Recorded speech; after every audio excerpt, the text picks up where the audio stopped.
വർധനവെന്നനുസരിച്ച് ChatGPT കുറച്ച് slipper വന്നിട്ടുണ്ട്. So നിങ്ങൾക്ക് ഏതാ കിട്ടുന്നത് നമുക്ക് നോക്കിയല്ലോ. എല്ലാവരും ഒന്ന് ലൈക്ക് ചെയ്തേരെ. ഫസ്റ്റ് ഇവിടെ ജനുവരിക്കാർക്ക് എന്താ ജെല്ലി സ്ലിപ്പർ. ഓക്കെ, കാണാൻ നല്ല രസമുണ്ട്, കുഴപ്പമില്ല, ജനുവരിക്കാർ സേഫാണ്. ദെൻ ഫെബ്രുവരിക്കാർക്ക് ഇത് പിസയോ, പിസ കഴിക്കാൻ കൊള്ളാം, ഇടുന്നത് എങ്ങനെയാടാ.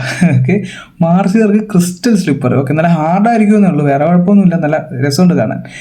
ഏപ്രിലുകാർക്ക് കാറ്റക്സ്. ChatGPT ഇങ്ങനെ പണിയാറുണ്ട് കുറച്ച് മന്തുകാരെ. മെയ്ക്കാർക്ക് എന്താ ക്ലൗഡ് സ്ലിപ്പർ. ക്ലൗഡ് നമുക്ക് ഇട്ടുകൊണ്ട് നടക്കാൻ പറ്റും, പക്ഷെ നല്ല ക്യൂട്ടായിട്ടുണ്ട് കാണാൻ. ജൂൺകാർക്ക് എന്തത് ഹണി കോമ്പ്. ഓക്കെ, ഉറുമ്പ് കടിക്കാതെ നോക്കിയാൽ വേറെ കുഴപ്പമില്ല. ജൂലൈക്കാർക്ക് എന്താ ഗ്ലാസ് സ്ലിപ്പർ. ഓക്കെ, പൊട്ടാതെ കൊണ്ട് കിടക്കണം, പൊട്ടിയാൽ കാലിപൊത്ത് കയറും. ഓക്കെ. ഓഗസ്റ്റ് എന്താ ബ്രിക്ക് സ്ലിപ്പർ. എൻ്റെ മന്തും ഓഗസ്റ്റ് ആണ്. സോ എത്ര പേർക്ക് കോമൺ ആയിട്ടുണ്ടെന്ന് നോക്കാം, ഒന്ന് കമൻറ്റ് ചെയ്യണേ. സെപ്റ്റംബറുകാർക്ക് ഐസ് സ്ലിപ്പർ. ഒരു ദിവസം യൂസ് ചെയ്യാൻ പറ്റുള്ളൂ, വേറെ കുഴപ്പമില്ല. ഒക്ടോബറുകാർക്ക് സ്ലൈമോ. ഇതൊക്കെ എങ്ങനെയാണ് ഇട്ടുകൊണ്ട് കിടക്കുന്നത്, നിങ്ങൾക്ക് ഏതാ കിട്ടിയതെന്ന് കമൻറ്റ് ചെയ്യണേ. നവംബർ ഒരു റിച്ചാണ്, ഡയമണ്ട് സ്ലിപ്പർ. ഡയമണ്ട് വിറ്റാണെങ്കിലും റിച്ച് ആവാം. ഓക്കെ, കൊള്ളാം. ഡിസംബറുകാർക്ക് ലാവ സ്ലിപ്പർ. സോ നിങ്ങൾക്ക് ഏതാ കിട്ടിയതെന്ന് കമൻറ്റ് ചെയ്യണേ.